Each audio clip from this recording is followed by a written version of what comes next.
All right, I talked to you about this a little bit in the previous hour. And there's a lawsuit ongoing, Bishop versus the University of Scranton. And I'll give you key points before we bring Mr. Bishop on. And I don't know him. I wasn't aware of the lawsuit till he brought it to my attention, I think on LinkedIn. And he says this: I'm a formerly tenured COVID-vaccinated professor who was fired ostensibly for violating the university's vaccine policy. I argue that my dismissal was due to my criticism of the administration and their draconian COVID policies. This criticism came in the form of an article in the university student newspaper. We've talked about this at least a couple times before. Is the University of Scranton has it become a woke bastion? And I've had a number of students from there, former students, alumni, tell me this and really lament it. And Mr. Bishop appears to be a casualty of that same woke philosophy. Ben Bishop, welcome. How are you? I'm good. Thanks for having me. I thought, first of all, tenured professors could not get fired. Well, there's certain things that you can get fired for, but, those restrictions, it's intentional because, universities, they benefit from a diversity of viewpoints, and you don't want a situation where you fire all the critics and then it turns into some kind of echo chamber. And you're seeing that developing, or maybe it's full-blown at the University of Scranton. Well, I think that there was a period that the university went through of kind of COVID hysteria. And there were some personalities there that kind of encouraged that. Much of the policy that we had came from, at least as far as I'm aware, came from the provost at the time, Jeff Gingrich, who has now left. So I think, with the university rolling back their vaccine policy on the 22nd, I think that it's really a positive thing, and that, you've got sanity kind of returning to campus. And I think it's kind of an admission that the policy was a failure and it's time to move on. Well, it's too late for you, at least as of now.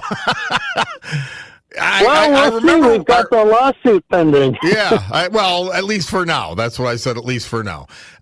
So you believe you criticized the administration's COVID policies in the school newspaper. Well, I mean, Yep. Isn't that what it's for? Yeah, so I think there was sort of this fine line. I mean, the university came out with the statement that faculty are expected to provide examples for students on compliance with the provisions of the plan. This is like their COVID plan, which, by the way, was pretty draconian. I mean, they had provisions in there where, students and others are supposed to report one another. Oh, my God. If somebody's not wearing their mask right, you got to report them. So, this was something like, although they expect us to provide examples of compliance, I mean, that intrudes into academic freedom. I mean, whose job is it to set an example? I mean, well, Professor Bishop, I'm disturbed with the word compliance. That's the exact opposite of what a university should be teaching. They should be teaching defiance, intellectual curiosity, intellectual exploration. Well, my concern is that, my students, I'm in computer science, and my students, they go off and work for National Security Agency, places like this, where you really don't want to instill into them this idea of blind obedience to authority. It's like a dangerous idea for my students.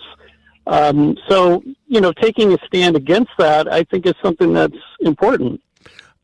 Tell us your position. So the university comes out with this comprehensive, almost Orwellian policy on COVID. which we now know, and I think then we knew that young, healthy people weren't at very great risk at all. So you survey the scene. You're a computer science professor. You're not into politics, and you pen a letter to the university. Tell me the essence of what it said. Well, okay, so that was the article for the student newspaper, and basically I just attacked the idea of mandates. I mean, so I'm not an anti-vaxxer. I got vaccinated myself. I thought it made sense in my situation, but the idea that we're going to be forcing these healthy 20-somethings to get vaccinated, I mean, even if you're a believer in the vaccine, here you're taking these precious vaccines, at least at the time, and you're putting them into the arms of these healthy 20-year-olds, and those are, 80-year-olds in developing countries that are not going to be able to get the vaccine. So I think it's really a pretty backwards policy. At least it struck me in that way, and that's to put aside all the issues of individual freedom and such. Well, that was kind of the orientation of the article. I admire your guts for going against it. So, and one of the things you say is that the university selectively enforced its COVID policies. Well, that's the human condition. I'm sure they did, but tell us about that.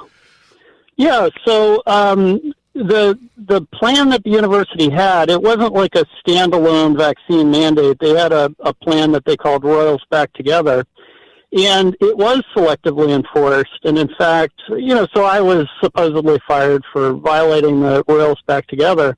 But the provost of the university, the fellow that I mentioned earlier, he also violated the same policy without repercussions, at least as far as I know. Then you have a situation where, some people can violate the policy, but other people can't, and are they just using that as a way to go after critics? Fascinating. What stage are we with the lawsuit, Ben Bishop? Yeah, so we filed the complaint, then there was a motion to dismiss, and then there was some back and forth, in terms of responding to the motion, opposing it, and then the judge hopefully should be making a decision pretty soon as to whether or not to actually dismiss the lawsuit. I think it's frightening that a professor could get fired, a college professor could get fired for expressing his opinion. That just chills me. And I hope that the lawsuit is actually a positive thing. I mean, if it gets into discovery, so I'm not the only one that disappeared from campus. There were two other critics, Harry Dammer and Greg Jordan, that disappeared right around the same time, maybe a little bit before. And, so it'd be interesting to know, like, were they pushed out because of their criticism? And that's something, hopefully we should be able to find out over the course of the lawsuit if it's not dismissed. Well, Professor Benjamin Bishop, we appreciate you calling in and letting us know about this. Feel free to keep in touch with me to let me know how it's going as it moves forward. I admire you for fighting against the man. I really do. All right. Well, thanks for having me. All right. You're more than welcome. This is Professor Benjamin Bishop, and he was fired, he believes, because even though he was vaccinated, he criticized the university's draconian COVID policies, and they were. We'll see. We'll follow it up. I mean, look, the university obviously has a chance to answer, and they are going to take that chance. But concerning. We'll take a break. We'll be back. Bob Cordaro on the eponymous show.